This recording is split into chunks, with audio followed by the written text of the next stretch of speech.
Salut tout le monde et bienvenue sur ma chaîne. Hello everyone, welcome back to my channel. Ok, aujourd'hui j'ai vraiment envie de parler anglais, ça va être compliqué.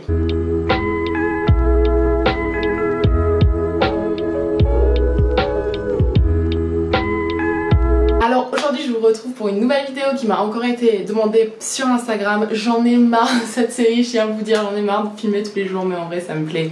Donc avant de commencer, rituel habituel, n'hésitez pas à me suivre sur mon Instagram pour participer au sondage qui vous permet de décider quelle vidéo vous allez voir et être au courant de mon petit projet qui est en train de se développer, les mercredis mystères. N'hésitez pas à vous abonner à cette chaîne et cliquez sur la petite cloche pour recevoir des notifications et laissez un pouce bleu à cette vidéo si elle vous a plu.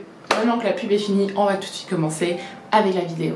Alors aujourd'hui je vous retrouve pour une vidéo qui m'a été énormément demandée, parce qu'en fait j'ai demandé genre si vous voulez voir mon favori du mois ou les essentiels pour la fac. J'ai envie de filmer mes favoris du mois, donc je vais le filmer au bout d'un moment, mais vous avez été un truc comme 86% à me demander les essentiels pour la fac. Donc en tant que votre humble serviteur, je m'incline devant votre volonté. Donc je vais essayer de vous donner plusieurs éléments qui sont essentiels pour la fac en général et plus précisément pour la fac de droit. Donc si vous êtes en fac normale, bah prenez ces... en fac normale. Si vous êtes dans une autre fac que dans la fac de droit, prenez ces conseils et après enlevez les trucs qui ont rapport avec du droit. Donc tout de suite nous allons commencer. Donc la première chose qui est essentielle à mes yeux, hein, enfin genre je vais mettre mon humble petit regard avant d'aller à la fac, c'est un ordinateur. Donc moi j'ai le MacBook Air en 13 pouces de 2017. Après je vous dis que c'est pas forcément obligatoire d'avoir un MacBook. Enfin, vous allez voir en fac de droit beaucoup de gens ont des MacBooks alors ça sert strictement à rien en fac de droit. Hein. Moi j'ai un MacBook parce que montage et parce que comme j'ai expliqué dans une dernière vidéo, j'écris à un point où il me faut un très très bon écran et le clavier, et j'adore le clavier des MacBook Air. Pour ceux qui connaissent pas, ça m'étonnerait que vous ne connaissiez pas, bah, ça ressemble à ça, un MacBook. Et voilà, donc si vous voulez investir dans un ordinateur, vous n'avez pas besoin d'investir 1200 € comme moi je l'ai fait. Je sais par contre qu'il y a une promo chez Darty, cet ordinateur là il y a 800 €, c'est très très cher pour un ordinateur quand même. Bah, après je trouve qu'il en vaut la peine, mais je vous conseille, prenez n'importe quel ordi si vous êtes en fac, juste un truc qui a un bon clavier, une bonne batterie, une bonne batterie qui vous plaît avec un bon traitement de texte. Et surtout ne prenez pas de Chromebook. Moi c'est tout ce que j'ai à vous dire. J'ai des potes qui ont des Chromebooks et ils sont toujours en mode j'en ai marre de ce putain d'ordinateur. Après si vous n'avez pas les moyens de vous acheter un ordinateur, ce qui est complètement normal, il y a des ordinateurs à la fac que vous pouvez utiliser à la BU. Donc voilà, il y a des gens qui ont vécu très longtemps sur ordinateur. Donc si vous n'avez pas d'argent pour un ordinateur, c'est pas grave. Voilà. La deuxième chose que je trouve très importante en rentrant à la fac, c'est niveau organisation. Pour moi c'est mon bullet journal. Pour ceux qui n'ont pas vu ma vidéo sur le bullet journal, je vous encourage à aller la voir, je vais la laisser par ici ou dans la description. Le truc c'est que je dis ça et que j'oublie tout le temps, donc pour moi c'est tellement important, ça permet de gérer son temps et savoir quand tout ce qui se passe. Personnellement moi j'aime bien avoir Google Calendar avec le calendrier Google parce que justement tout sync avec mon MacBook. Voilà aussi pourquoi j'adore avoir tous mes produits Apple, c'est comme ça, c'est un caprice d'enfant, hein, comme ça je peux tout synchroniser entre les deux, mais je garde tout sur mon téléphone portable et tout ici, donc j'ai tout organisé là, ça me permet de rester vraiment synchronisé avec tout ce que j'ai à faire, parce que certes je regarde mon bullet journal tous les jours, mais j'ai mon téléphone dans la main tous les jours, donc au moins j'ai une notification de ce que je dois faire et en plus je regarde là, donc je suis sûre de tout avoir. Voilà, donc je vous conseille, si vous n'avez pas envie de faire un bullet journal, prenez un agenda. Je sais que c'est chiant et qu'il y a beaucoup de gens qui sont là en mode j'utilise pas les agendas. Je sais moi-même que j'ai dû en acheter un pour mon copain parce qu'il était là en mode j'en ai pas besoin et que monsieur oublie tout le temps de faire ses trucs. Donc voilà, en fait je vous conseille vraiment d'avoir quelque chose qui vous permet d'être organisé, que ce soit de manière informatique, que ce soit de manière papier ou les deux. Moi je préfère les deux parce que je suis très dans l'air et j'ai plein de choses à faire. Donc la deuxième chose que je vous conseille de faire, c'est toujours avoir votre carte étudiante avec vous. Personnellement la mienne elle est où, cette connasse, elle est là. Voilà ma carte étudiante à Toulouse, voilà, elles sont comme ça, regardez ma tête de psychopathe dessus, mon dieu, Et moi je m'en sers extrêmement... Avant j'avais besoin de la carte étudiante pour entrer dans ma résidence. Et maintenant j'en ai plus besoin parce que même si je suis au cruise et que j'ai perdu cruise, je suis trop contente.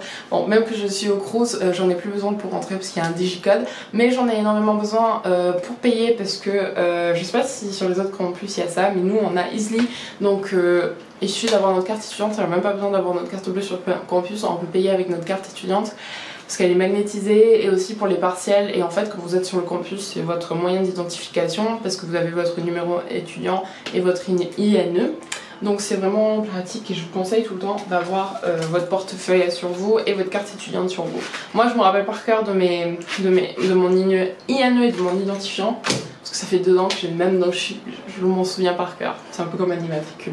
Le 4e conseil que j'ai à vous donner, c'est toujours d'avoir un petit carnet. Moi personnellement, j'ai dans mon All Back to School, si vous de fourniture scolaire, si vous ne l'avez pas vu, allez le voir. J'ai acheté 3 petits carnets comme ça. Il y en a un, c'est un petit carnet que je garderai tout le temps dans mon sac si j'ai des idées qui me viennent par rapport à mes cours, si j'ai des questions par rapport à des profs. Au lieu de tout marquer sur mon téléphone, parce que ça m'énerve, j'ai un petit carnet et je marque toutes les choses que je dois me rappeler et qu'ensuite je pourrais organiser. Je trouve que c'est une idée qui est vraiment essentielle et importante et moi je fais tout le temps. Voilà, j'ai un autre carnet comme ça où je mets mes jurisprudences et pour ceux qui sont en droit, je vous conseille de prendre un carnet comme ça. Moi j'en ai acheté 3, les mêmes 3 à Primark, ou vous pouvez en acheter un autre, vous faites comme vous voulez, mais moi j'ai un carnet comme ça où je mets toutes mes jurisprudences. La dernière fois je vous ai montré un sac et là je vais vous montrer celui que j'utilise assez souvent aussi. Donc je vous conseille de prendre un sac qui soit pratique, où vous pouvez mettre tout ce que vous voulez dedans, mais qui soit pas trop grand non plus, sinon vous allez avoir tendance à trop porter dedans. Et moi l'autre sac que je ne vous avais pas présenté, c'est le sac Doc Martens avec... c'est mon sac à main aussi, mais faut que j'achète un autre sac à dos parce qu'en fait celui-là il fait sac à dos aussi. Voilà, et il m'a coûté je pense 56 €, donc pour Doc Martens c'est pas cher du tout. Ok, pour ceux qui me connaissent pas, j'adore Doc Martens, genre j'ai une collection énorme de Doc Martens, mon copain aussi, donc voilà, donc il y a le truc qui est à l'arrière des chaussures et il est vraiment pratique et il est imperméable et je l'adore, et à l'intérieur il est jeune comme les autres chaussures. Il existe en rouge, je vous mettrai le lien dans la description. Il est vraiment magnifique. Non, ceci n'est pas sponsorisé. Si Doc Martens venait à me sponsoriser, je serais trop heureuse. Mais bon, voilà, il vous faut un sac. Je pose ça sur la chaise. Il vous faut un sac qui soit vraiment pratique à porter. Le mieux, ce serait qu'il soit imperméable. L'autre en cuir l'est aussi, mais bon, voilà. Qui ait une protection pour votre ordinateur et que vous puissiez tout mettre dedans. Une question qui m'a été pas mal posée aussi, c'est la question de l'imprimante. Personnellement, première année j'en ai pas eu une, maintenant on en a une à l'appartement parce qu'on est 2. Dessus j'imprime les choses que j'ai oublié d'imprimer, mais je trouve que c'est beaucoup mieux d'avoir une carte Corep. Je vais voir si je l'ai dans mon portefeuille pour vous la montrer. Je sais pas comment ça s'appelle dans les autres villes, mais je pense que vous avez l'équivalent dans une autre ville, voilà. De prendre, dès que vous arrivez à la fac, d'acheter un abonnement avec une carte comme ça, donc c'est une carte Corep et ça vous permet d'imprimer à un très bon prix tous vos cours. Donc ce que je fais souvent après les cours ou dans mon bullet journal, je me marque les heures où je vais aller imprimer et j'imprime tout sur ma carte Corep. Donc vous n'avez pas en soi besoin d'une imprimante. Moi je m'en sers pour les trucs dernières minutes, mais c'est beaucoup trop cher je pense l'encre, et à la Corep c'est un prix qui est vraiment abordable. Vous avez aussi les prix avec les imprimantes universitaires. Donc je ne conseille pas d'acheter une imprimante, vraiment. Nous on en a une par luxe on va dire, parce que mon copain est un peu feignant. Physique dont je veux vous parler, c'est les vêtements. Beaucoup de personnes n'en parlent pas, mais quand vous allez rentrer en fac de droit et à n'importe quelle fac, vous aurez des moments où vous devrez porter des vêtements qui soient plus posh, fucking hell, I can't speak anymore, qui soient plus adaptés. Voilà, pas un t-shirt des Ramones quoi. Donc moi j'en ai pas mal, j'ai eu 3 on va dire costards pour femmes, 3 tailleurs, et moi je m'en sers dans les oraux, dans les entretiens d'embauche ou quand je dois être bien habillée parce qu'il y a des occasions où on doit être bien habillé à la fac. Moi je vous conseille d'en avoir une, genre un pantalon, un joli pantalon avec un haut ou un poil en talon, vous pouvez mettre des trucs un peu plus originaux dessus.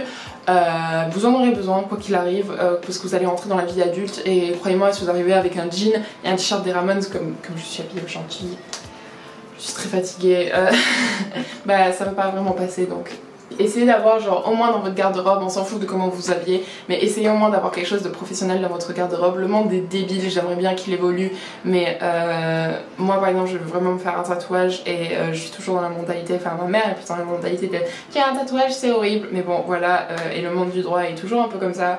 Mais bon voilà, ayez quelque chose qui soit vraiment acceptable pour le monde du travail. Je déteste dire ce genre de choses, mais c'est quelque chose que vous devez vraiment avoir à l'esprit. Donc achetez-vous une tenue, que ce soit Primark, à Zara ou où vous voulez.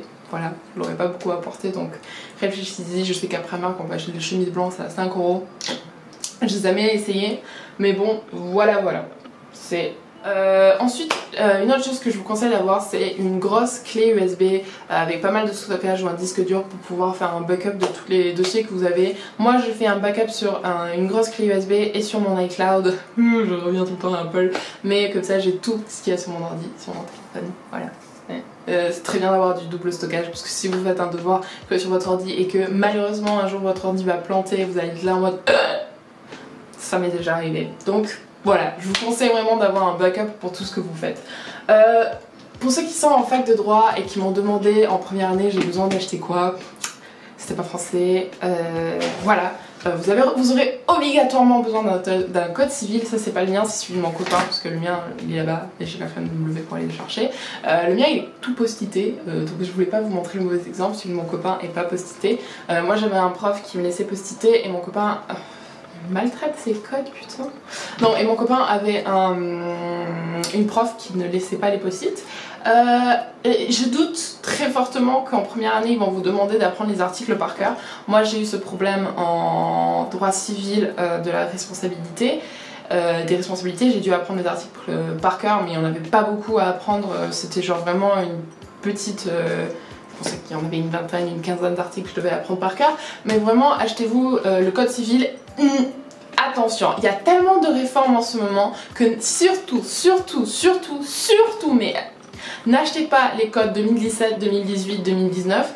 Moi, je sais pas si je vais devoir le changer parce que celui-ci c'est 2019, j'ai le mal. Hein. Parce qu'il y a tout le temps des réformes et que vous allez devoir les racheter. Personnellement, moi j'avais acheté les LexisNexis en première année et je les avais détestés. Voilà mon code civil que j'avais en première année. Oui, il est magnifique, mais j'aime pas du tout me servir de LexisNexis, tout simplement parce que en fait c'est les jurisprudences, elles sont pas à la suite, il me semble que c'est ça, et je trouve que les Dallos sont beaucoup plus utiles à utiliser et plus intuitifs.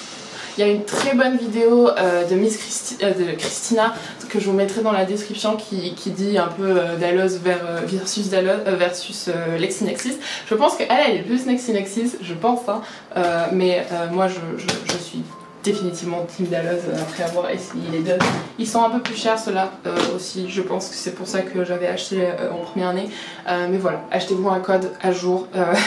Et en plus je vous conseille d'acheter une constitution, une DDHC. Une constitution, vous savez tout ce que c'est, vous pouvez l'acheter il n'y a pas d'années parce qu'on est sur la même constitution depuis pas mal de temps. Désolée. On est sur la même constitution depuis... voilà. Et vous pouvez aussi...